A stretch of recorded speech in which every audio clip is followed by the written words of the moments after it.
Bon, hello. Est-ce que vous entendez bien? Oui. Alors, bonjour. C'est une journée pas ordinaire aujourd'hui. Parce qu'on a la présence de Grand-Maman Sainte-Anne.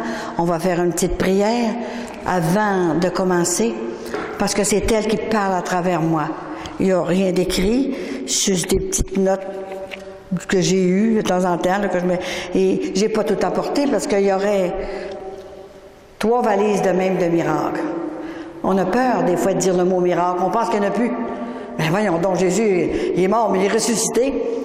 Alors, il a en fait des miracles tellement que moi, je suis surprise. Et même après-midi, j'ai dit, aujourd'hui, c'est une journée pour toi, Grand-Maman Sainte-Anne. Tu me donnes la force, tu me donnes l'inspiration, l'audace, tout, de tout faire ça. Envoie-moi donc une petite preuve aujourd'hui, là, un matin. Parce que je parle comme ça, moi. Et elle me l'a envoyé, la preuve. J'ai reçu une lettre d'un couple qui demeurait ensemble. Et c'était à Carignan. C'est là qu'ils ont entendu parler, là, la religieuse que je fais des voyages avec, là, sœur Yvette, là. Et je donnais une conférence, là. Et puis je reçois une lettre. Je vous dis, j'en reviens pas. Et je pensais que c'était une carte de Noël. Je l'ai mis à quelque part, là. Je pensais à une carte de Noël, puis c'était vraiment, vraiment... Est-ce que je veux la lire seulement qu'à soir, parce qu'il va y avoir plus de monde à soir, là, pour lire ça. Et tout à coup, j'étais pour lui donner l'onction d'huile, le soir, après la soirée, là, après que j'ai fini de parler. Et puis, le mari, il avait toute une rangée. Alors, cette femme-là arrive en avant de moi, et j'étais pas capable d'aller lui donner de l'huile. Mais mon bras marchait pas, je peux pas. J'ai dit, qu'est-ce qu'il y a? As-tu quelque chose? Comment tu vis, ma petite fille? Je peux pas te donner l'huile. Elle avait acheté 2 livres. Le cri de Marie. Hein? Mais t'es pas capable. J'ai dit, qu'est-ce que t'as? Je suis pas capable de te mettre de l'huile, ma petite fille. Il se passe quelque chose. J'étais à Carignan, la salle était pleine. Alors, j'ai dit, comment tu vis, toi? Comment tu vis? Alors, je le vois un petit peu à travers les cœurs, hein? Alors, je voyais son cœur. Tout ça, là. Et, elle dit, je reste avec mon chum, je suis comme toutes les autres. Ah oui, comme toutes les autres. Mais j'ai dit, ça n'a pas de bon sens, ma petite fille, là. C'est pour ça que je peux pas me mettre de l'huile, là. Est-ce que tu te sens bien là-dedans? Ah, je te juge pas, là. T'as été à messe, t'as communié. Est-ce que tu te sens bien? Je me sens pas bien, mais elle dit, mon chum, il veut pas se marier. Ah oui, il veut pas se marier. Est-ce qu'il t'aime assez pour ça, là? Elle dit, il veut pas se marier. Alors, j'ai dit, là, je peux pas te donner d'huile. Tu vas aller au sacrement du pardon, il y a un prêtre avec moi, le Père Gagnon est là. Va au sacrement du pardon, puis je te mettrai de l'huile après. Alors, elle est allée au sacrement du pardon. Elle est revenue, puis j'ai mis de l'huile. Et aujourd'hui, j'avais demandé vraiment à grand-maman, et puis j'ai reçu justement une lettre d'elle. Et puis, elle a demandé à son chum, est-ce que tu m'aimes assez pour qu'on se marie? Je peux plus vivre de même. Je suis malheureuse, je t'aime beaucoup, mais je suis pas bien. OK, là? On a eu un enfant, mais on n'aura pas d'autres enfants certains tant qu'on ne sera pas mariés. Alors, oui, mais ça fait des années qu'on reste ensemble, voyons donc. Puis comment ça se fait que tu arrives tout d'un coup mal de même, là? J'ai été dans une soirée ce soir, puis j'ai entendu la vraie vérité. Qu'est-ce qu'il faut faire pour aller au ciel? Personne nous le dit. Qu'est-ce qu'il faut faire pour avoir le bonheur éternel que Dieu, dans sa miséricorde, sa grande miséricorde, nous promet? Elle dit, là, je l'ai su. Alors, ils ont parlé, puis elle a pleuré. C'était extraordinaire tout ce qui s'est passé, qu'elle m'a raconté. Et puis, oui, mais elle a dit, imagine-toi sur la lettre, elle m'a dit, en fin de compte, c'est correct. Oui, il dit, je vais régulariser notre situation. Et puis, ils vont se marier le 23 avril. Voulez-vous venir à mes noces pour que je dise que c'est à cause de vous? Parce que vous m'avez dit la vérité, que je vais me marier. Elle dit, je suis tellement heureuse depuis ce temps-là, là. C'est extraordinaire. Fait que voyez-vous, il y en a comme ça. On a fait faire une 50aine de mariages, comme ça. Les gens qui arrivaient. Écoutez, ça fait 19 ans et demi que je fais cette mission-là, hein. Alors, on va faire la prière. On va fermer nos yeux et on va ouvrir notre cœur. On va inviter Grand-Maman Sainte-Anne. Il faut qu'elle soit avec moi, c'est sûr. Il faut qu'elle soit dans l'église. Parce que son petit-fils Jésus, il veut, au cri de Marie, qui a crié à sa maman, « Maman, viens m'aider. Dépêche-toi, maman, nous perdons les enfants. » J'ai pas besoin de vous dire ce qui se passe dans le monde à l'heure actuelle, puis ce qui s'en vient, puis ce que c'est que, par où on va passer, hein. Je vais tout vous conter ça aujourd'hui. Bon. Alors, on va faire une prière spéciale. On va commencer par remercier Jésus. Parce que c'est lui. C'est lui qui a permis à sa mère, à sa grand-mère, de descendre sur la terre, de venir visiter notre cœur. Ouvrez-le, ce cœur-là, comme vous ne l'avez jamais ouvert. Si vous voulez avoir des grâces spéciales, c'est important. Grand Maman Sainte-Anne, au nom de Jésus, je te demande de venir me trouver aujourd'hui pour que tu sois avec tes petits-enfants que tu as invités toi-même, un par un. Tu les as invités à venir ici. Maman Sainte-Anne, je te demande aujourd'hui de les visiter pour commencer dans leur cœur et de leur donner tellement de grâce dans leur cœur. Guéris leurs blessures, les blessures du passé. Avec ton baume, cicatrise ces plaies qui ont fait si mal. Maman Sainte-Anne, libère-les. Demande à Jésus, tu es à côté de Jésus. Demande qu'il soit libéré. Parce que Jésus a besoin, il a besoin de nous autres. Il a besoin qu'on aille chercher nos enfants, nos amis, nos petits-enfants par la vérité, par la tendresse du cœur, mais par la vérité de l'Évangile. Maman Sainte-Anne, aujourd'hui, c'est ta journée à toi pour préparer l'arrivée de ton petit-fils Jésus de Noël. Le préparer dans la joie, dans la paix, dans la tendresse. On te remercie, grand-maman, aujourd'hui, de tout ce que tu vas faire. Je suis sûre que tu vas guérir tes petits-enfants ici. Ceux qui sont malades, qui ont toutes sortes de choses. J'ai pas besoin de vous dire qu'il y a tellement de maladies, tellement de choses. On te remercie d'avance, Maman Sainte-Anne, parce que je sais que tu es ici avec nous autres. Ouvrez votre cœur. C'est une mission de guérison physique et de conversion profonde, de joie, de bonheur. Merci d'avance, grand-maman, de ce que tu vas faire. Je sais que tu vas faire des choses ici à Québec, parce que tu es arrivé ici à Québec, en premier quand tu es parti de Sainte-Anne-d'Orée pour t'emmener ici à Québec. Et tu as choisi une petite fille de rien du tout pour qu'elle puisse parler. Tu l'as préparée pendant 60 ans pour qu'elle puisse commencer cette mission-là. Merci Jésus d'avoir envoyé ta grand-mère pour aider à ta mère, ta maman. Nous avons besoin des deux mères de Jésus pour passer à travers les événements de la vie. Tout ce qui va se passer maintenant. Merci Maman Sainte-Anne. Je sais que tu es ici avec moi, avec Maman Marie et Jésus qui a voulu ça, qui a voulu. Il nous a prêté sa grand-mère. C'est tout un cadeau qu'il nous fait. On va dire un Ave Maria pour remercier Marie d'avoir dit oui, d'avoir crié à sa mère, le cri de Marie, pour que Marie crie à sa mère, parce que c'est grave. C'est comme nos filles, des fois, nos garçons nous crient « Maman, maman, j'ai besoin de toi. Qu'est-ce qui se passe dans ma vie? » Quand on crie à la mère, parce que c'est quelque chose, hein? Et c'est ça, le cri à sa maman. « Viens m'aider, maman, dépêche-toi. » Nous perdons les enfants du Père. Je vous salue Marie, pleine de grâce, le Seigneur est avec vous. Vous êtes bénie entre toutes les femmes, et Jésus, le fruit de vos entrailles, est béni. Sainte Marie, Mère de Dieu, priez pour nous pécheurs, maintenant et à l'heure de notre mort. Amen. Merci, bonne Sainte Anne. Alors, je pense que si vous êtes ici aujourd'hui, vous avez été invité personnellement d'abord par Grand-Maman Sainte-Anne et qui a inspiré une personne pour vous le dire ou vous apercevoir que c'est là, hein, qu'il faut vous venir. Et je voudrais remercier Raymond aussi. Raymond ne sera pas ici si Raymond n'était pas ici, parce qu'on n'est pas prophète dans son pays. Je vais partout dans le monde et à Québec, il y a seulement qu'ici je viens. Voyez-vous là? Et c'est bien que trouverait quand ils nous disent ça. C'est pas prophète. Mais là, on va remercier Raymond qu'on se connaît depuis 19 ans, 18 ans certains. En tout cas, je suis venue 15 ans ici, tous les mois, au Sénat. Et maintenant, je n'ai plus le temps, alors je viens 2 fois par année, au mois de juillet et au mois de décembre, pour vous donner l'onction d'huile, de l'huile qui ne descend pas. C'est sûr que grand-maman a donné des signes. Il fallait qu'elle donne des signes pour que je vive cette histoire d'amour-là, vraiment, avec le Seigneur. Vous savez, quand elle m'a demandé ça a commencé le 3 juin 1990. Quand elle m'a demandé une affaire pareille, c'était un tremblement de terre. Ça n'avait pas de bon sens, j'ai pas cru. Parce que c'était bien trop me demander une affaire de même. Alors, quand elle m'a demandé ça, j'arrivais de Sainte-Anne-de-Beaupré.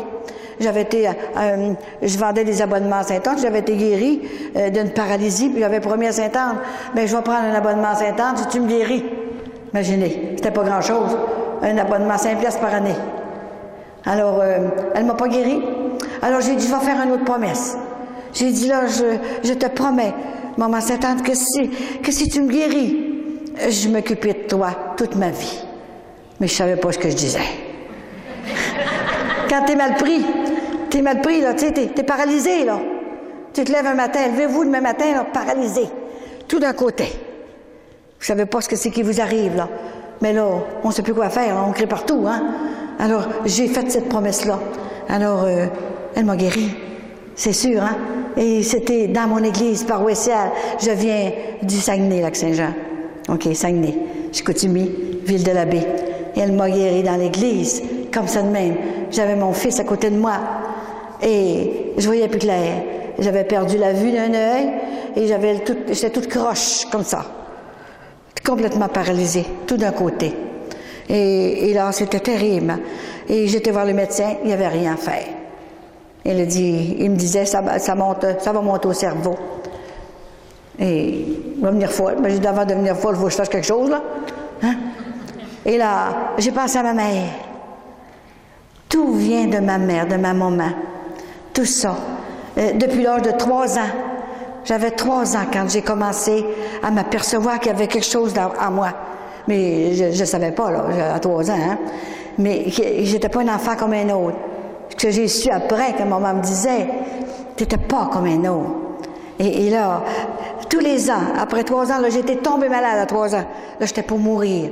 J'avais une jaunisse chronique, péritonique, tu meurs avec ça. Et la bonne Sainte-Anne, c'était la sainte de ma mère. C'était pas la Sainte Vierge. J'entendais pas parler de la Sainte Vierge du tout. Elle disait, bonne Sainte-Anne, sauve-nous, sauve-nous. Et puis là, elle a demandé ma guérison parce que j'étais pour mourir. Alors, imaginez que j'étais guérie, hein, c'est sûr. Et là, tous les ans, j'avais une maladie pour mourir. Les fièvres scarlatines, la diphtérie, tout passait. Tous les ans. Alors, à l'âge de 6 ans, je me suis empoisonnée. Partout. Et j'ai été à l'hôpital 6 ans. Et le médecin, la clinique Dumas, à Chicoutimi, elle m'a donné un charisme de mémoire en même temps, c'est sûr. Et il m'a tout enlevé les dents. J'avais peur, je voulais mourir, il a fallu qu'il m'endorme. Pour ça, je criais tout le temps.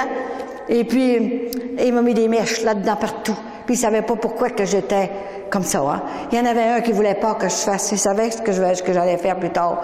Alors, il voulait me détruire, c'est sûr, hein. Et là, j'ai guéri. Et vers l'âge ça a continué toutes les maladies, tout ça. À l'âge de 13 ans, tout à coup, il me passe, mes intestins sortent par mon ventre. Avec une grosse craque, comme ça. Je savais pas ce que c'est que j'avais. Péritonique. Appendicite péritonique crevée. Alors, maman, elle était pas encore morte, là.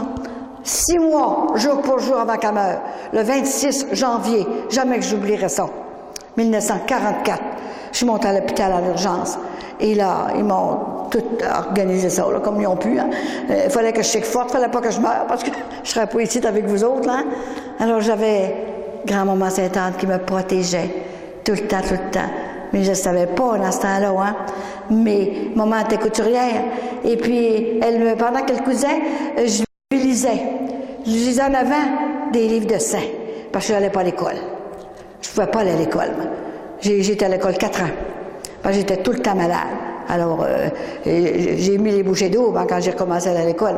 Et tout à coup, vers l'âge de 13 ans, j'avais 13 ans, le 25 août, qui est mon anniversaire, la même date que Sainte-Faustine.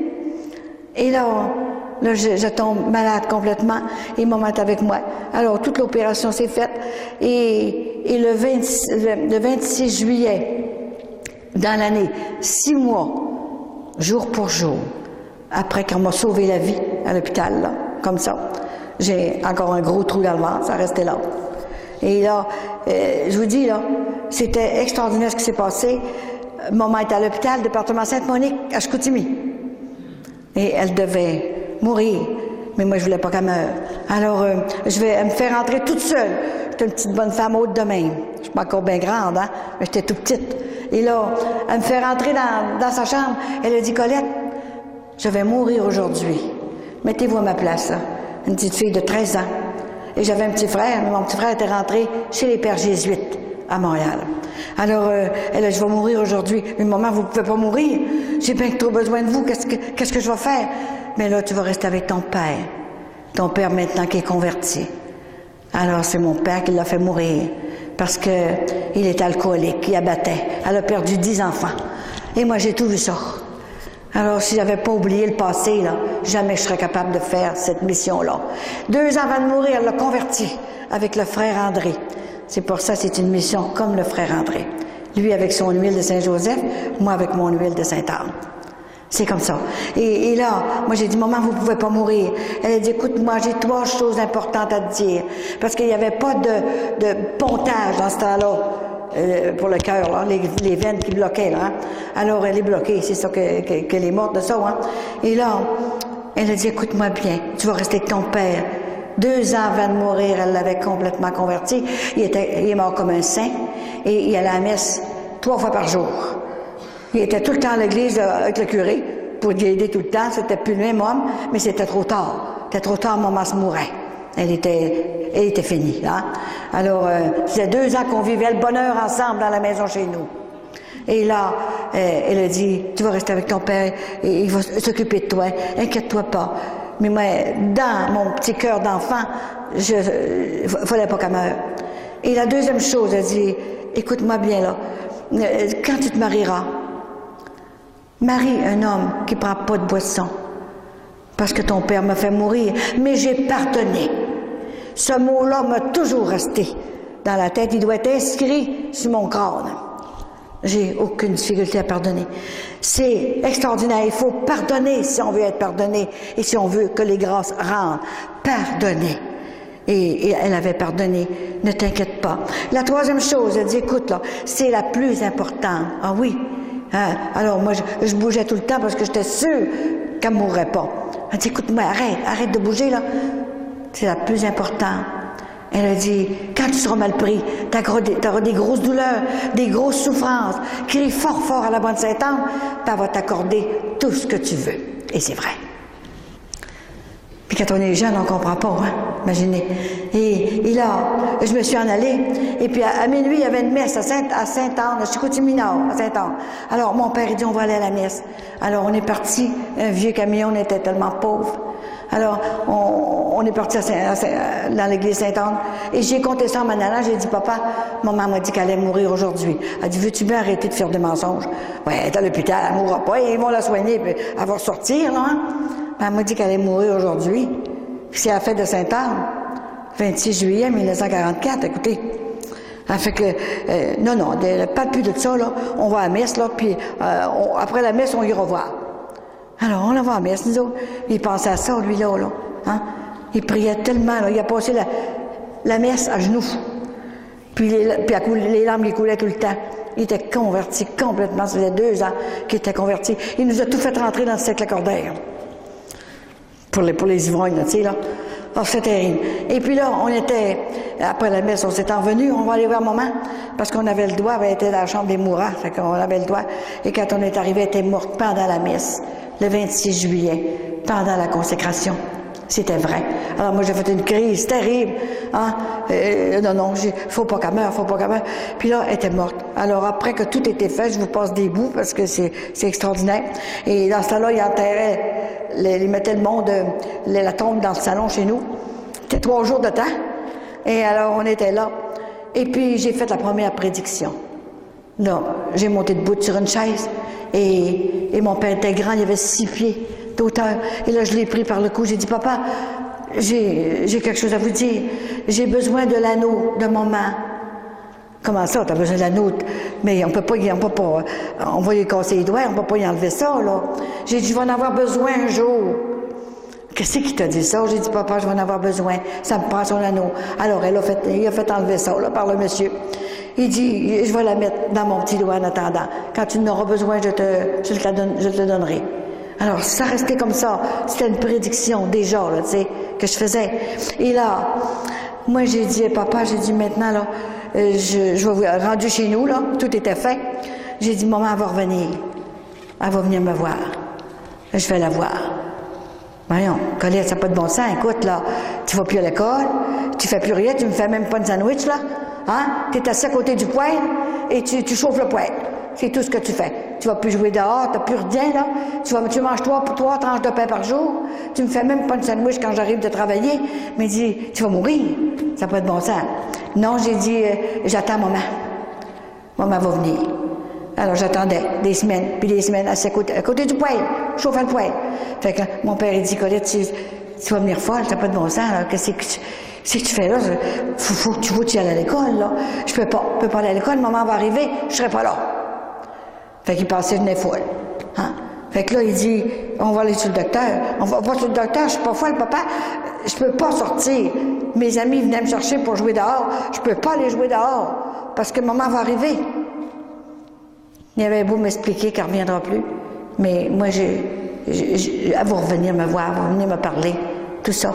Et j'ai resté comme ça 1 an. Alors, un jour, mon père, ça faisait 1 an que j'étais là. Mon père, il dit, Colette, il dit, on va dire un chapelet. À genoux, complètement. Je n'avais jamais vu mon père à genoux dire un chapelet, comme ça. Et moi, j'étais à côté de lui. Il dit, là, on va parler. Puis après le chapelet, là, il se met à parler à ma mère.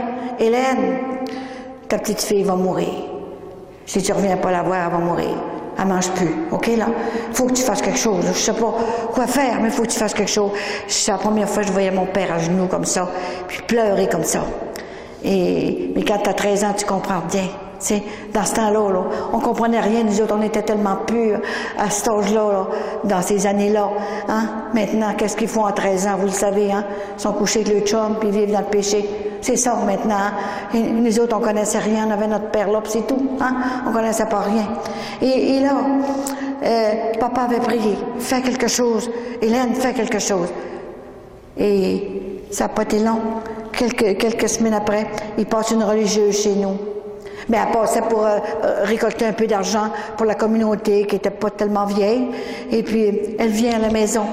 Elle a dit, monsieur, je passe un peu ramasser des sous pour notre communauté. Mon père, il dit, j'en ai pas, j'ai pas d'argent, je l'ai tout bu. Maintenant, je ne bois plus. Je m'en ramasse pour manger, au moins, là, payer mes dettes, payer mes affaires, là. Mais j'en ai pas. Mais j'ai un enfant à vous donner.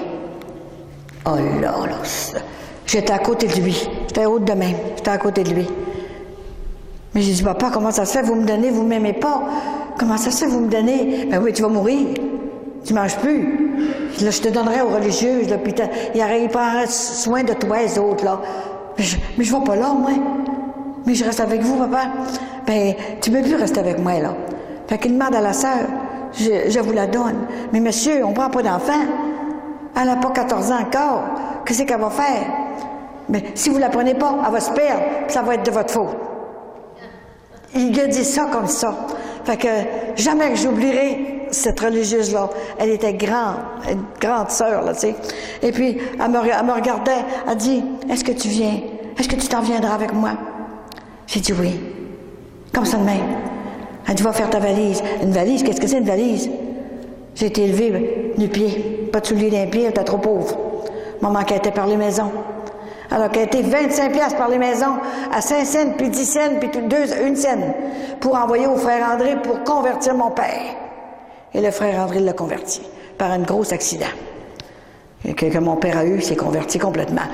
C'est pour ça que c'est un petit peu comme le frère André, là, tu sais, là. Lui, il était au début du siècle. C'était moins difficile, parce que le monde pratiquait. Et vous le savez, j'ai pas besoin de vous le dire, c'était plus facile pour lui. Moi, j'arrive à la fin du siècle. Hein, que le monde est gâté. Hein, que tout le monde le fait le don. C'est pas grave, il n'y a plus de péché, il n'y a plus d'enfer, il n'y a plus rien, là. On peut faire tout ce qu'on veut, là, puis on est correct, là. Mais ceux qui disent ça, qui viennent me voir, je l'ai vu, l'enfer, moi. Il a fallu que j'ai vu le ciel, le purgatoire et l'enfer pour que je puisse en parler, il a fallu. Alors, imaginez que c'était épouvantable. J'ai dit oui. Et là, je suis partie. Ma mère, avant d'entrer à l'hôpital, elle m'avait fait une petite robe noire. Elle savait qu'elle allait mourir. Vous regarderez dans le livre, là, dans le milieu, là, le cri de Marie, je suis photographiée avec ma petite robe qu'elle m'avait faite 15 jours avant de mourir. C'est quelque chose avec tout du ric-rac, là, blanc comme ça, là. Puis elle m'avait fait cette petite robe-là. Pensez-vous que c'était pas extraordinaire, hein? Et là, ben j'ai dit, je vais y aller. Et la sœur s'appelait Mère Marie du Divin Cœur. C'était le Divin Cœur de Jésus qui venait me chercher. Pour pas que je me perde, pour me préparer pour cette grande mission que le ciel m'a donnée. Je suis dépassée par cette mission, je vous le dis, dépassée. Il y a 2000 faveurs obtenues du ciel. 2000 miracles. C'est ceux qui ne sont pas marqués dans le livre. Il aurait fallu que le livre ait 500 pages et j'avais pas le droit de marquer toutes les guérisons que j'ai reçues parce que ça me prend la permission de la personne pour pouvoir écrire même son petit nom. Je peux me faire arrêter. Alors, c'est pour ça que pour mes enfants, je pouvais le dire. Je pouvais dire ils ont eu chacun un miracle. Mes enfants, pour qu'ils croient vraiment à la mission. Et même, il y en a une qui est comptable au gouvernement. Elle a dit, maman, si le monde ne veut pas te croire, s'ils ne veulent pas te croire, dis-le nous, maman. On va y aller leur dire, nous autres. Et c'est vrai. Elle a dit, maman, quand on était jeune, tu as planté des racines tellement profondes dans notre cœur que les fleurs poussent encore, maman. On est avec toi. On le sait, la façon que tu nous as élevés. Tu as été sévère, mais tu as été bonne. Tu as été sensible, tu as été délicate avec nous autres, mais tu nous as dit la vérité, tu nous as crié la vérité. Alors, c'est ça. Et là, je suis partie avec la religieuse, moi. J'arrive au couvent. Hein? J'ai ma photo ici, pour ceux-là que... je l'ai emmené ma photo. C'était comme ça au couvent. J'étais religieuse, regardez. Pendant 5 ans, j'ai été religieuse. Une sœur de Saint-Antoine. C'est pour ça que je me suis jamais perdue. Il me retrouvait à mesure. Imaginez-vous donc. Sœur de Saint-Antoine. Et je m'appelais Sœur Saint-Michel-Archange. Alors j'avais tout un archange qui me surveillait tout le temps, partout. Hein. Et c'est comme ça. Et quand ça a vraiment commencé, c'est à l'âge de 20 ans. J'avais 20 ans, j'ai été 5 ans religieuse. Et quand j'ai fait mes vœux, j'ai mon anneau ici. L'anneau que j'avais dit à papa que je n'en aurais besoin. L'anneau de ma mère. Et c'est l'évêque de Chicoutimi, Monseigneur Melançon, qui était pour me la mettre dans le doigt. Et papa n'a pas voulu. Il dit, c'est moi qui vais lui mettre dans son doigt. Je l'ai mis dans le doigt de mon épouse. Maintenant, je l'avais dans le doigt de ma fille. Fait que Monseigneur Melançon lui a donné l'anneau, puis c'est mon père qui me l'a mis dans le doigt. Voyez-vous, je l'avais dit d'avance, hein? Puis tout est arrivé exactement comme c'est supposé d'aller. Alors, je continue un petit peu, là, pour pas trop vous ennuyer. Et ça a continué comme ça. Et tout a commencé, j'avais 20 ans. J'avais 20 ans dans ma cellule, justement, chez les religieuses. Et je ne l'avais pas vu encore, là. Et j'étais dans ma cellule, et tout à coup, il y avait une lumière. C'est moi qui avais la lumière, on était 3, là, comme ça de même, séparés avec des rideaux, là. Et là, la lumière s'allume toute seule. Alors, ma compagne, et l'année dernière, j'étais tellement contente, ma compagne a témoigné de ça. Ma compagne religieuse, elle s'appelle Sœur Marie de Massabielle. Non, de la Vierge, hein, voyez-vous. Elle a dit que c'était vrai, qu'elle était à côté de moi, puis elle m'a entendu parler, mais elle ne comprenait pas ce que je disais. Puis que la lumière se fermait pas, puis qu'elle me l'a dit, écoutez, fermez la lumière. Il est déjà 10 heures, on dort pas encore. Alors, imaginons, je couche à 9 heures, hein. Et là, je commençais à entendre parler la bonne Sainte-Anne. La voix, une voix extraordinaire. Je l'avais pas vue encore, mais maintenant je la vois, c'est sûr, hein. Depuis la mission qui est commencée, ben je la vois. Elle est tellement belle, une très grande femme. Elle mesure certainement 5 pieds et 8 et 9. Elle est très grande, elle va ici à Jésus, en tout cas. Alors c'est sûr que quand elle m'a demandé de faire la mission, j'avais 60 ans. Et ils sont venus 3 pour me le demander parce que il avait peur que je dise non, parce qu'on est libre. J'étais libre aussi de dire non. Alors elle a tout donné pour que je dise oui. Alors, je reviens au couvent et là, elle a dit, Colette, c'est ta grand-maman du ciel qui te parle. Et puis elle a dit, tu dois sortir du couvent. Ben, là, j'ai quasiment eu peur, là. Je me suis cachée par-dessus la tête, là. Tu sais, écoutez, j'avais pas les grosses que j'ai peut-être à l'heure actuelle, mais là, je me suis cachée par-dessus la tête. Tu dois sortir du couvent, j'ai besoin de toi. Ben non, j'ai fait mes vœux, je peux pas sortir. Ah non, je suis rentrée au couvent pour faire une scène, puis j'ai dit, je peux pas sortir. Elle a dit, tu dois sortir, tu peux pas faire cette mission-là dans le couvent. Tu as une grande mission à remplir sur la terre. Tu dois aller sauver des âmes. J'ai encore moins compris.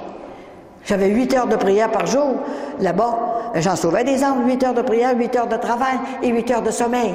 Voyons donc, je suis là pour ça. Tu peux pas faire ça dans le couvent. Tu dois sortir du couvent. Et je serai avec toi. Alors là, je me suis cachée par-dessus la tête. Là, j'ai eu peur vert, là. Puis là, j'ai dit, là, je suis trop fatiguée, là. J'ai dit, là, pour moi, là, j'ai trop travaillé aujourd'hui, les sœurs me font trop travailler, puis là, voyons, ça n'a pas de bon sens. Et cette journée-là, une fois par semaine, on faisait cuire des œufs. 1000 œufs. Parce qu'on avait 500 élèves au séminaire de Chicoutimi, puis les religieuses, puis les prêtres, 250 prêtres à avoir soin. Alors, ça faisait des œufs, ça. Hein? Ma compagne les cassait, moi je les tournais de bord, puis l'autre les mettait dans le plat. 25 par plat, 500 élèves au grand séminaire de Chicoutimi.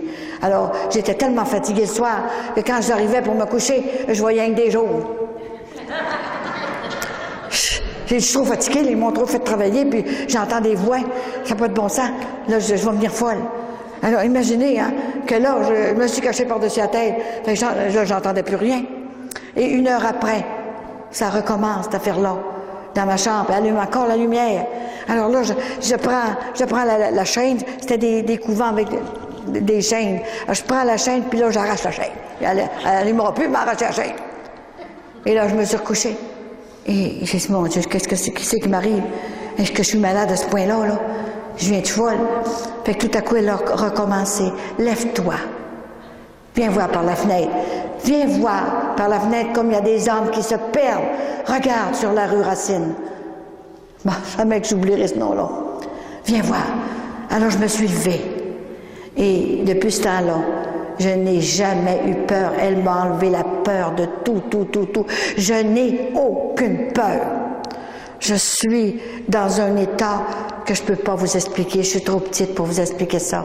J'ai pas assez d'instructions pour vous dire comment je suis en dedans. Alors, il a fallu que je m'abandonne complètement et que je commence à croire à ce que c'est qui m'arrivait. Mais moi, j'ai dit, peut-être une passée. Alors, j'ai dit, j'ai trop travaillé, là, puis c'est pas de bon sens. Et là, quand je suis venue me recoucher, puis à minuit, je dormais pas encore. Elle m'habituait déjà à ne pas dormir. Mais je dors 3 heures par jour, par nuit. Et je me lève en pleine forme. Quand elle est venue me le demander, j'avais 60 ans. Elle m'a dit, Colette, si tu dis ton oui d'amour pour faire le tour du monde, de toutes les églises, les cathédrales, tout ça, pour aller parler avec la franchise, dire qu'est-ce qu'il faut faire pour aller au ciel. Tu es notre Jean-Baptiste. Alors j'ai tout fait. Quand elle a dit tu es notre Jean-Baptiste, il s'est fait couper le cou. Je lui ai dit, qu'est-ce que je vais me faire couper, moi? Ça n'avait pas de bon sens. Fait que là, je me suis caché les oreilles, puis tout ça, je ne voulais plus entendre rien. J'ai dit, Jean-Baptiste, qu'est-ce que je vais faire? Puis c'est qu'ils vont me faire, ça n'a pas de bon sens. Et je vous dis, là, je me suis abandonnée complètement. Mais qu'est-ce qui va m'arriver? J'ai dit, je peux pas faire tout ce que tu me demandes. J'ai dit, je suis pas libre, là. J'ai dit, j'ai un mari, moi, là. Puis je l'ai faite, ma mission. J'ai eu 7 enfants dans 10 ans. Je trouve que c'est pas mal. Mourir à chaque fois. 1 mois à l'hôpital pour avoir un bébé. 1 mois. Pas 3 jours. 1 mois chaque bébé. Tout déchiré en dedans. Tout était depuis la première opération que j'avais eue à l'âge de 13 ans. C'était tout brisé, ça en dedans. Et le docteur a dit, je me demande comment ça se fait que vous n'avez pas d'enfant infirme à manger de même. Il comprenait pas ça. J'avais juste que l'utérus fait sur le côté. Alors, c'était terrible, les affaires. 1 mois à l'hôpital, des hémorragies tout le temps. Puis, il n'y avait pas d'assurance maladie. Alors, imaginez-vous donc, ça coûtait une fortune quand j'avais un enfant. Et ça a continué comme ça. Et j'ai eu 7 beaux enfants. J'ai perdu 2 bébés. Et ils étaient extrêmement beaux, des bébés de 9 livres. Je vous assure que c'était toute une affaire. Et j'élevais ça, moi, je les élevais. J'étais maman, mère de famille. Puis j'avais beau lui dire que je l'avais faite, ma mission, mais elle a dit, je t'ai laissé le temps d'élever tes enfants. Maintenant, j'ai besoin de toi. Jusqu'à ton dernier soupir, tu n'auras plus une journée de vacances pour toi. Et c'est vrai. J'ai pas une journée de vacances. Jamais que je peux m'asseoir. Et il a dit, tu recevras mes petits-enfants et ils vont t'écrire, tu leur répondras. Alors, j'arrive justement de Jérusalem, là, du Liban, puis partout, on a fait 6 pays. Il est tellement arrivé de choses que on peut quasiment plus le raconter. À chaque fois que je vais en voyage, il arrive tellement de miracles, tellement de choses, là. J'ai fait 17 croisières en bateau et je faisais lever des gens qui étaient presque morts. Comme ça, au nom de Jésus, lève-toi et marche. Comme ça, de même, puis il se levait. J'ai vu des choses. Et Vincent était avec moi, il a tout vu ça, lui-là, ce qui arrivait. Parce que j'attends pour vous parler de ça ce soir, ces grands miracles-là. Parce que pour le monde qui ne peut pas que je répète 2 fois, là, alors je vais raconter ces grands miracles-là de mes voyages. C'est extraordinaire. Et je repars encore, là, hein, au mois de mars, là. Une vingtaine de jours, 21 jours encore, je m'en vais au Brésil. Elle a dit, tu dois aller au Brésil. Et tu vas aller parler dans les sanctuaires de Marie qui défait les nœuds, là. Je vais aller là.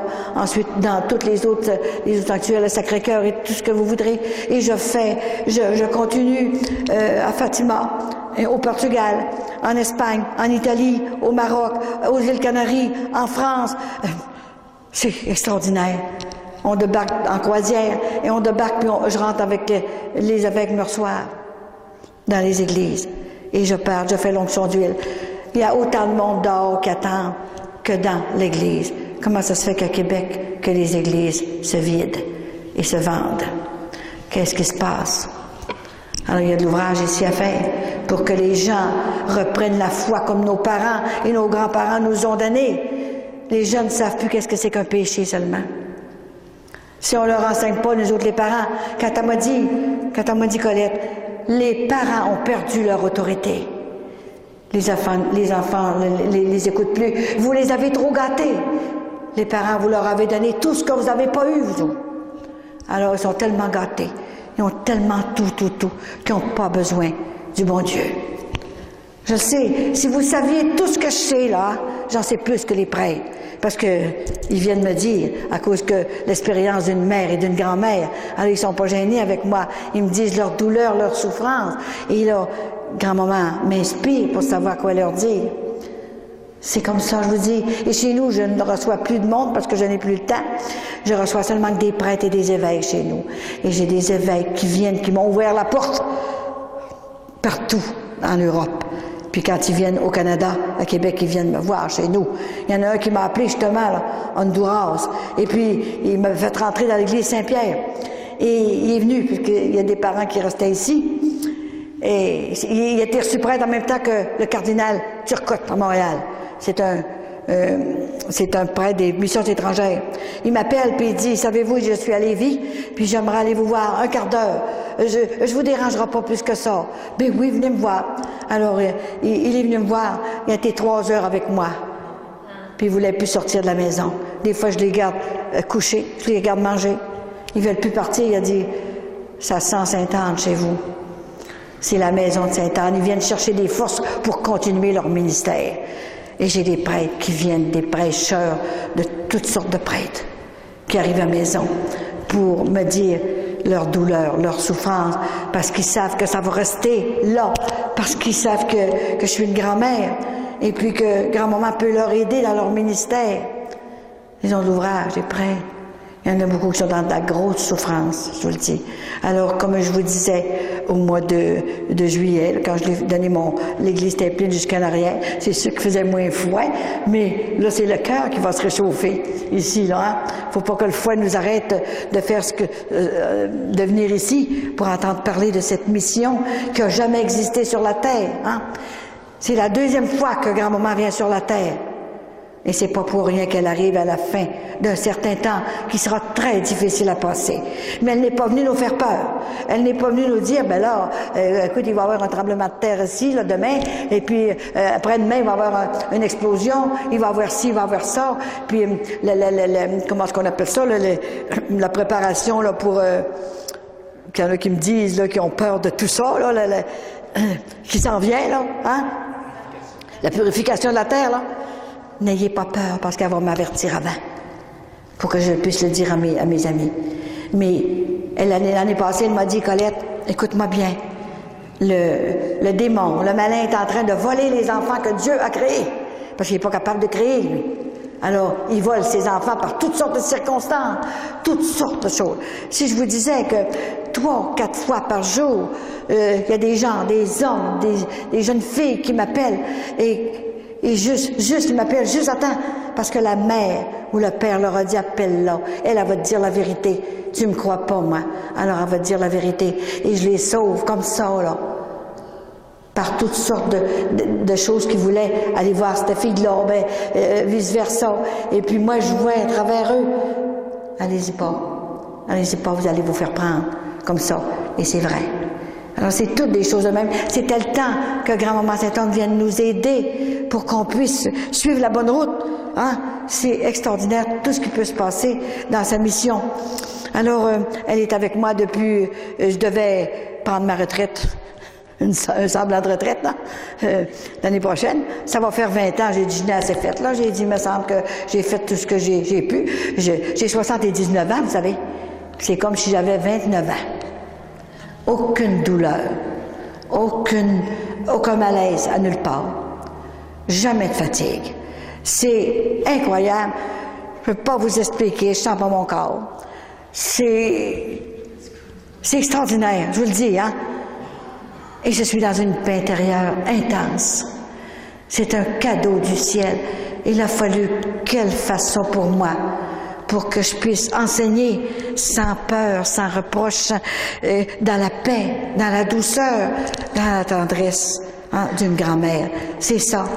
Alors, c'est sûr qu'elle m'a dit, ne t'inquiète pas là, le démon est en train de voler les enfants du Père, mais Dieu est en train de purifier ses enfants. Elle m'a dit ça en 2008. À la fin, elle va toujours me donner une locution intérieure, elle va me donner un message, elle va me donner à la fin de l'année, pour l'année suivante. Alors, écoutez bien ça. Alors, elle m'a dit, en 2008, Colette, Dieu est en train de purifier ses enfants. Les mauvais comme les bons, parce que le soleil reluit pour tout le monde. Comme ça. Il est en train de les purifier par toutes sortes de choses. Des problèmes de fous, des cancers, perdre le job, perdre les maisons. Il va arriver toutes sortes de choses. Mais n'ayez pas peur. N'ayez pas peur parce que Dieu sait ce qu'il fait. On est ses enfants et il y a toujours des moyens pour nous donner, mettre des personnes ressources sur notre route pour pas qu'on ait peur. La peur, c'est pas de Dieu. C'est le malin qui nous fait peur, qui pense qu'on va mourir, et puis tout ça. On a toute une heure pour mourir. On vient sur la terre, et puis on vient pour se sanctifier. Ça fait mal. Se sanctifier, moi, j'ai jamais vu un saint qui est monté au ciel sans souffrir. Il y a toutes sortes de choses. La plupart ont été martyrisés. Ils ont eu toutes sortes de choses. J'ai pas besoin de vous dire ça. Et c'est le temps qu'on commence à se sanctifier sur la terre. C'est le temps qu'on aime tellement le Seigneur, tellement fort qu'il n'y a pas de place pour autre chose. On a le droit d'être heureux sur la terre aussi et de ne pas avoir peur.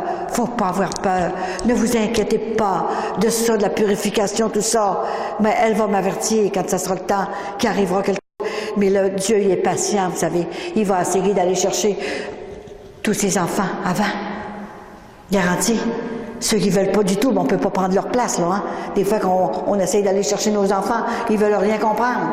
Bon, tout le monde le fait le don, puis c'est pas grave, puis il n'y a plus de péché. On est bien de même. Il n'y a même plus d'enfer.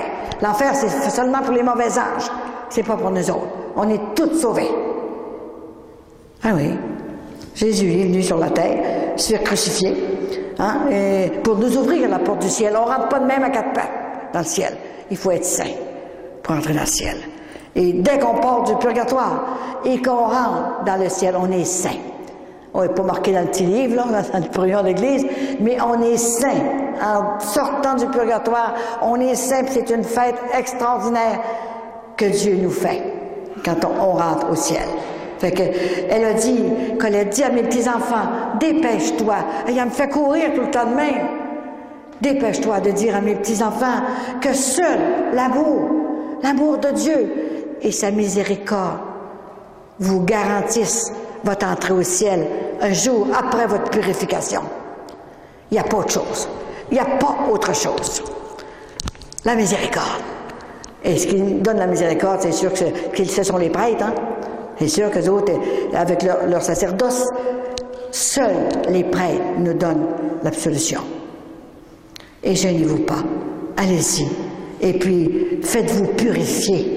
Et il n'y a rien que ça d'important. On a le droit d'être heureux sur la terre. On a le droit même d'avoir de l'argent. On a le droit d'être millionnaire. On a le droit d'avoir une belle maison, bien décorée, et tout ce que vous voulez dedans. On a le droit d'avoir du beau linge, des manteaux de fourrure, tout ce que vous voulez. D'abord, qu'on fait passer Jésus avant. Qu'on pratique, puis qu'on nourrisse notre âme. C'est notre âme en dedans, là. Hein? Qui est tellement brisée par toutes sortes de choses. Et quand vous vous êtes converti, que ça va bien, et que vous vous sentez pur, mais oubliez le passé. Il y en a des fois qui viennent me voir. Ah non, moi je suis pas capable d'oublier cette période-là. Là. J'étais tellement folle. Là. Oh, j'ai eu des enfants, même filles, tout ça. Mais j'ai dit, madame, vous êtes pire que le bon Dieu. Ça fait longtemps qu'il a oublié ça, lui, là.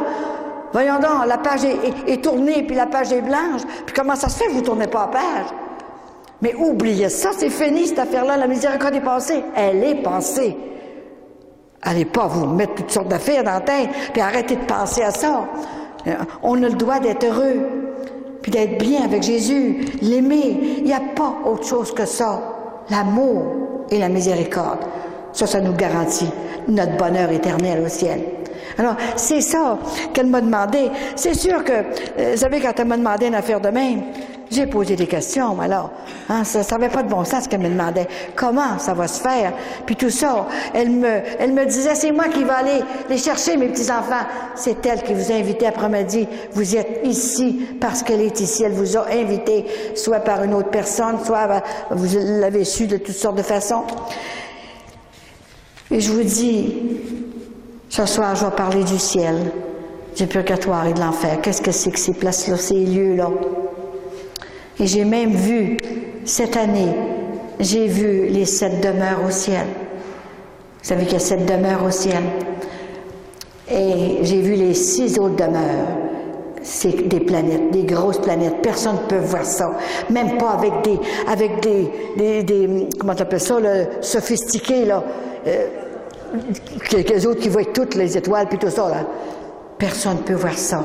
Elle me l'a dit pour encourager ces petits-enfants de la terre, qu'elle nous aime tous, qui se mettent comme ils voudront, de toutes les religions. C'est pour nos frères et nos sœurs qui sont dans d'autres religions, qui n'ont pas connu la religion de Jésus-Christ, et puis, mais qui ont bien fait ça, parce que les commandements de Dieu sont pour toutes les religions. Il faut suivre les commandements de Dieu qui ont été donnés à Moïse. C'est pour toutes les religions. Alors, ces planètes-là, ces 6 demeures-là sont pour nos frères et nos sœurs. Et on va pouvoir se visiter, qui ont été fidèles à la grâce, mais qui n'ont pas connu Rome, puis qui n'ont pas connu tout ça, là, hein, qui sont décédés. Ces 6 planètes-là, c'est pour ça. Alors, elle m'a montré ça. Ils ont le bonheur. Jésus va les visiter, mais le vrai ciel où Jésus est là, avec nous autres. Si la planète est déjà plus grosse que ça. Ne vous inquiétez pas, il y a de la place pour tout le monde. Il s'agit de dire oui. Il faut dire oui. Et la souffrance sanctifie. Et tout ça. Moi, tant que je ne me suis pas abandonnée de me faire une affaire pareille, c'était terrible, hein? Quand un moment, ça n'a pas de bon sens, je ne peux pas voyager parce que j'ai peur de l'avion, je dis, je vais tomber. Si j'embarque là-dedans, je dis, je vais tomber avec. Puis j'ai dit, à part de ça, les bateaux, je ne sais pas nager, j'ai une piscine chez nous, j'ai pas mis le pied dedans parce que j'ai peur de l'eau. Puis là, tu m'envoies dans des croisières de même, tout, sur l'eau. Mais je pourrais pas faire ça. Prends-en un autre. OK, veux-tu, là, on en prend un autre, là, qui était l'école toujours, qui a plus d'instructions que moi, là. Mais je peux pas faire ça, là. Elle a dit, Colette, je t'enlève toute la peur, tu le sais. Alors, ne t'inquiète pas, je serai avec toi. Et quand une place que tu pourras pas aller, parce que c'est mieux de pas y aller, je vais te le dire. Elle me le dit. Quand je peux pas y aller, elle me le dit. Comme ça. C'est extraordinaire. Vous savez, c'est la première fois, la deuxième fois qu'elle vient. Puis elle a choisi Québec. C'est sûr que c'est à cause aussi de Saint-Anne-de-Beaupré, hein, qu'elle a sauvé, c'est la patronne des navigateurs. Elle a sauvé comment de monde qui devait se noyer quand ils ont traversé l'océan pour venir s'installer. Et c'est les Sulpiciens, en premier, qui sont venus s'installer à Saint-Anne-de-Beaupré. Pourquoi qu'elle a choisi un Sulpicien pour être mon directeur spirituel? Voyez-vous, là, c'est un confrère de Monseigneur Ouellette, du cardinal Ouellette. Il a 4 doctorats en spiritualité qu'il a pris à Rome il y a 51 ans. Et c'est lui qui prépare les futurs prêtres. Et vu que c'était une mission, c'était une communauté pour les prêtres, mais alors les sœurs Antonienne de Marie, de Saint-Antoine, reine du clergé, on avait soin des prêtres. On les prenait à l'école apostolique tout petits, et quand ils sont pour mourir, il arrive, il y a une infirmerie spécialement pour les recevoir, nous autres. C'est ça. C'est pour ça qu'elle continue de donner des prêtres. J'ai envoyé 57 hommes de tout âge faire des prêtres, et j'en ai 25 de reçus. Écoutez, c'est tout bien, hein? Elle continue pareil, vu que je ne suis plus dans la communauté, mais j'ai toujours un cœur près de ma communauté. Je suis toujours comme elle voulait que ce soit une mission de couple pour comprendre les familles. C'est une mission de couple et de famille. Ça fait qu'on n'est pas toute seule, on a la grand-mère avec nous autres. Hein?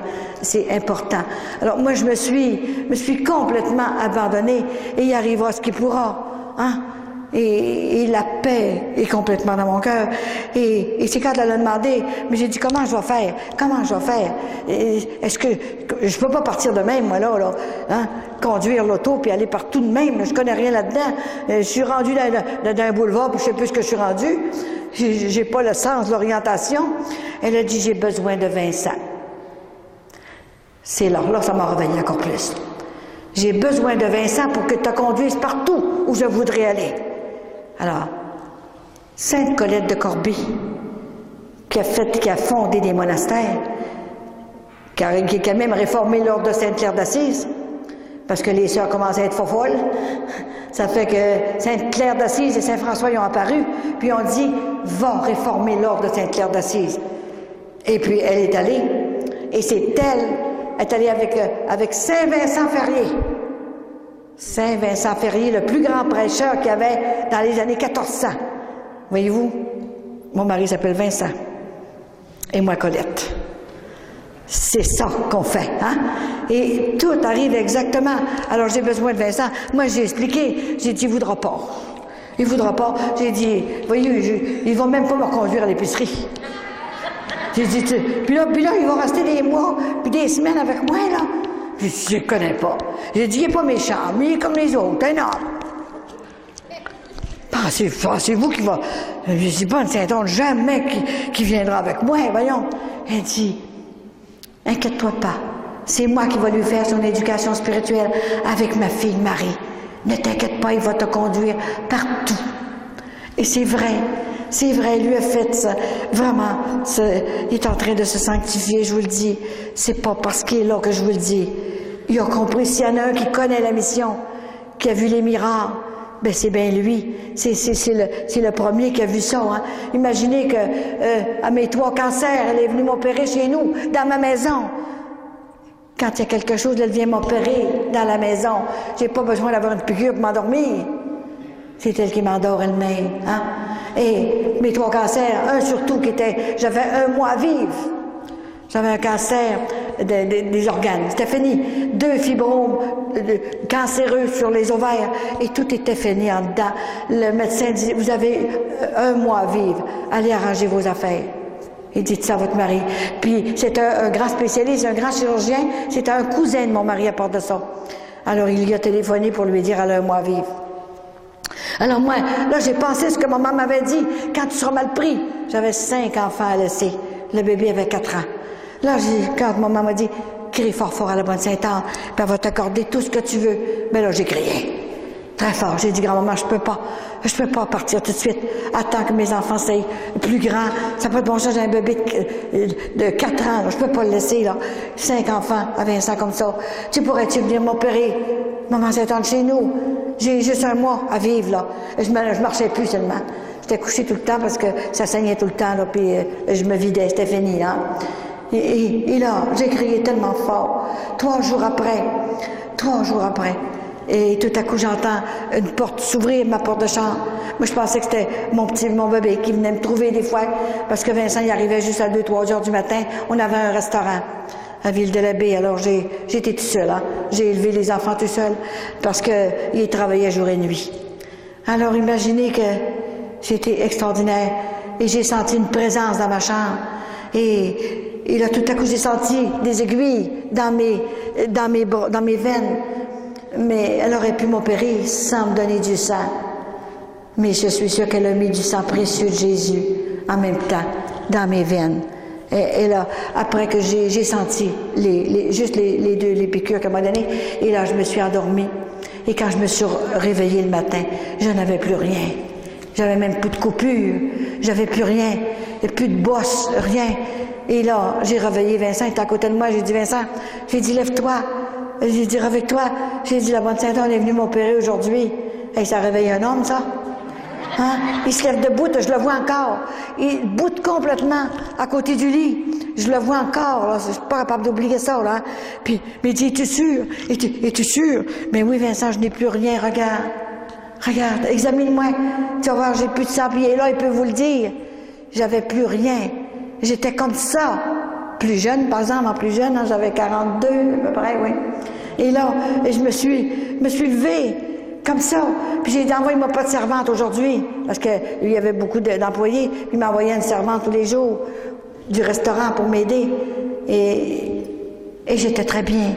J'ai dit, envoie-en pas aujourd'hui. J'ai dit, c'est moi qui vais faire mon ménage, m'a organisé mes planchers à mon goût, puis mais il n'en revenait pas. Alors, 3 jours après, j'étais très bien, là. Hein? Et 3 jours après, j'ai dit, je vais aller voir le médecin. Je n'avais pas d'appointement, je rentre à l'hôpital. Je continue, je vais voir ce que c'est le médecin qui me soignait, là, le chirurgien. J'ai dit, les infirmières ne voulaient pas me faire rentrer. J'ai dit, écoutez, madame, j'ai eu un miracle il y a 3 jours. Qu'est-ce que vous dites là? Un miracle? C'est un miracle, ça. Ils sont encore bien pires maintenant, ils ne savent plus rien, là. Fait que là j'ai dit, mais oui, j'ai eu un miracle. Bon, il faut que je le voie. Alors, elle a été obligée de me faire passer, parce que je ne serais pas partie. J'étais là. Et là, j'ai dit, docteur, j'ai dit, je viens vous voir. J'étais guérie. La bonne Sainte-Anne est venue m'opérer, mais c'était un médecin qui priait. Alors, j'étais chanceuse, hein. Et là, j'ai dit, j'ai plus de cancer. Mais non, ça se peut pas, écoutez, là, hein. Je crois bien, là, mais la bonne Sainte-Anne est venue m'opérer. OK, là? Puis, j'avais pris mon char, puis j'étais allée toute seule. Fallait être guérie complètement pour ça. Alors, il dit, écoutez, il faut que je vous examine. Parce que, écoutez, j'ai dit, c'est la dernière fois que vous me touchez. Plus personne ne va me toucher par là. Ça fait que là, il me couche sur la table, et puis, il commence à m'examiner avec un spéculum, je pense, pour aller voir les organes là-dedans. Je ne sais même pas ce que c'est ça. Il m'examine, puis il vient blême comme un drap. J'ai dit, que vous avez? Ben, il dit, j'ai jamais vu une affaire de même. Il dit, vous avez tous des organes neufs. Ah oui? Elle m'en a posé des neufs, hein? Parce que j'en voulais des neufs. Dans son magasin, il en reste des organes. On s'en fait poser. Alors, j'arrive très, très bien. Il n'en revenait pas. Ça faisait 1 an qu'il me soignait. Et il arrive dans son bureau. Il dit, j'ai jamais vu ça de ma vie, moi, là, hein? Fait qu'il sort toutes mes factures. On payait dans ce temps-là. Il prend les factures, puis il déchire toutes les factures. Il dit, vous me devez rien. Il dit, maintenant, arrangez-vous avec la bonne Sainte-Anne. Depuis ce temps-là, je m'arrange avec. J'ai jamais rien ressenti.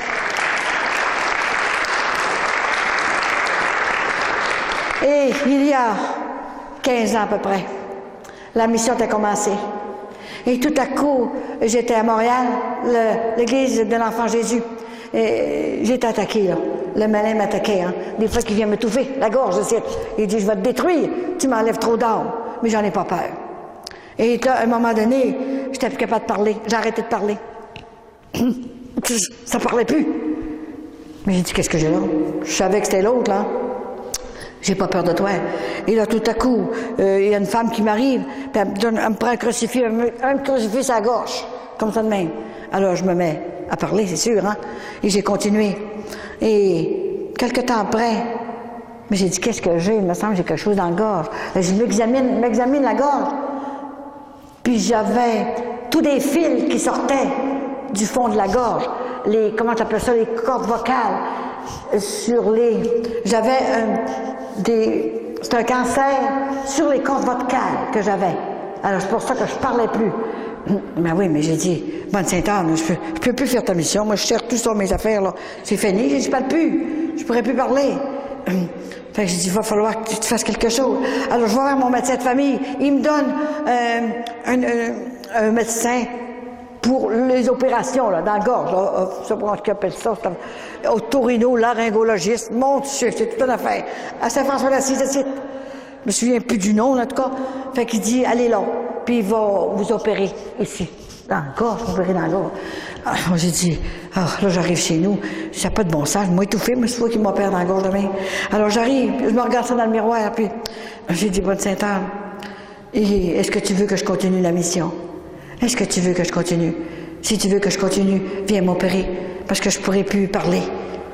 Et là, 3 jours après, je commence à parler. Alors, je m'en vais dans ma chambre de bain. Je prends le gros miroir, là, le gros, du côté on se voit gros, là. Hein? Puis là, je me vois le fond de la gorge. Il n'y avait plus rien. Tout était complètement guéri. Alors, j'ai téléphoné à l'hôpital, l'Enfant Jésus, la secrétaire, puis j'ai dit, vous direz au docteur qui devait m'opérer dans la gorge, là, qui donne ma place à un autre. Moi, j'en ai plus besoin. Je suis correct. Fait que l'infirmière, la secrétaire a dit, madame, elle dit, c'est grave ce que vous avez, là.